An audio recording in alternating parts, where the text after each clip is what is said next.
The Prophet ﷺ says, لا ينبغي للمؤمن أن يذل نفسه. A believer should not humiliate themselves. There's being humble, and then there's self-humiliation. And then on the other extreme, you have arrogance and pride. And we want to know, how can we live the middle ground here? Israfil alayhi salam descends at the beginning of the Prophet ﷺ's prophethood. And he says to the Prophet ﷺ, you have two options. You can be a king prophet, or you can be a servant prophet. What do you want to do? You have Dawood and Sulaiman, kings. Not just prophets, kings. They had palaces, they had armies. Like this, they would change the direction of the wind. Dawood alayhi salam, he holds metal and it just melts in his hands. You can be like that, or you can be a servant prophet. What do you prefer? And the Prophet ﷺ says, I want to be a servant prophet. Don't make me a king prophet. This was from his character, that he always preferred humility. He wanted to be one with his people. And Israfil responds to him, because you have chosen to humble yourself, O Muhammad sallallahu alayhi wasallam, Allah will give you what you asked for. You will be a servant prophet, but, and this is the rule, this is the principle. The Prophet ﷺ says, whoever humbles themselves for the sake of Allah, Allah will raise their rank. The Prophet chose consciously to be a servant prophet, so Allah gave him a gift. From today, you are the Sayyidu Waladi Adam Yawm al-Qiyamah. You are going to be the master of all the children of Adam on the Day of Judgment. And you are وَأَوَّلُ مَنْ تَنْشَقُّ الْأَرْضُ عَنْهُ وَأَوَّلُ شَافِعٍ. You will be the first person to intercede on behalf of the believers. You will be the first person who will be resurrected. So you, Muhammad ﷺ, is the last messenger, but he will be the first of prophets. Why? Because he chose humility. That was his choice. Now there's a problem, there's a reason we need to learn about humility. It's a very scary hadith. The Prophet ﷺ says, لا يدخل الجنة. A person will not enter paradise if they have an atom's weight of arrogance and pride in their heart. من كان في قلبه مثقال حبة من خردل من كبر. What does that mean for a believer? A Muslim will never be in the hellfire forever. But let's say you did all the 5 pillars. You went to Umrah, and you went to Hajj, and you were kind to your neighbor, and you did good to your parents. But you had a little bit of arrogance in your heart. You cannot enter paradise with that arrogance. It has to be removed from your system. If it is not removed by tests in this world, if it's not removed by the right company, it's not removed by fighting with yourself, it will be removed by the fire of Jahannam. So you can enter paradise. But we will not enter paradise without it. May Allah make us of those who enter paradise with no hisab. There was a lot of customs and cultures at the time, primarily non-Arab, Persian, Roman. When the king would enter the room, what does everybody have to do? Stand up. I still remember my first day in the UK in university.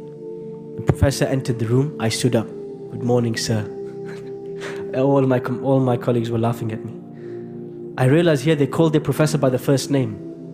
John, this هذا صديقك يعني, he's your friend or something. You call him sir, Mr, last name, professor. Some respect. No, John, how's it going?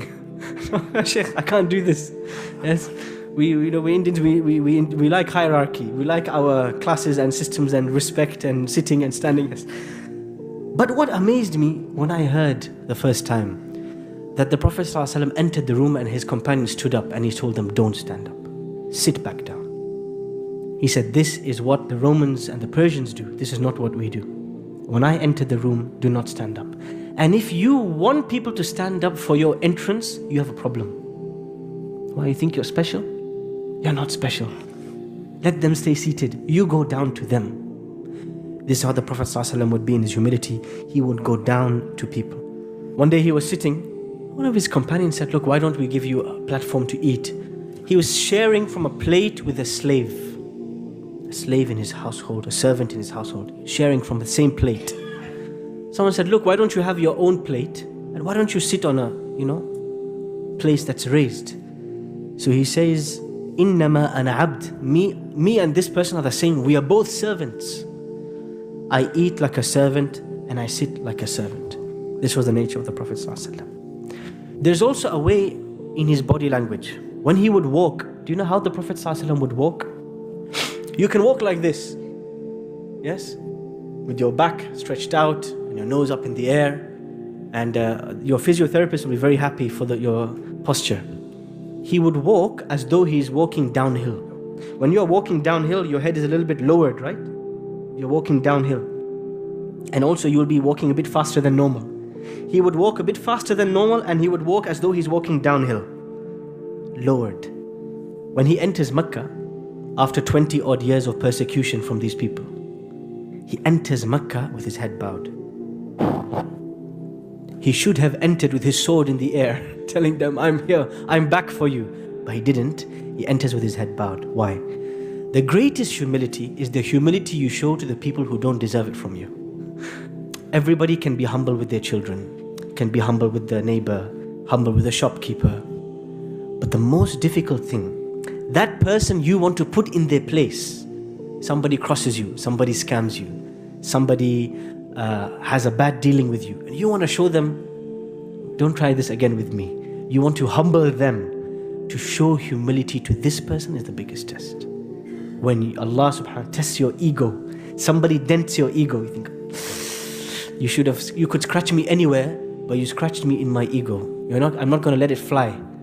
You have two options. You can humiliate them, insult them, abuse them, embarrass them, put them in place, or you can treat them with humility, with gentleness. This was the nature of the Prophet sallallahu alaihi wasallam.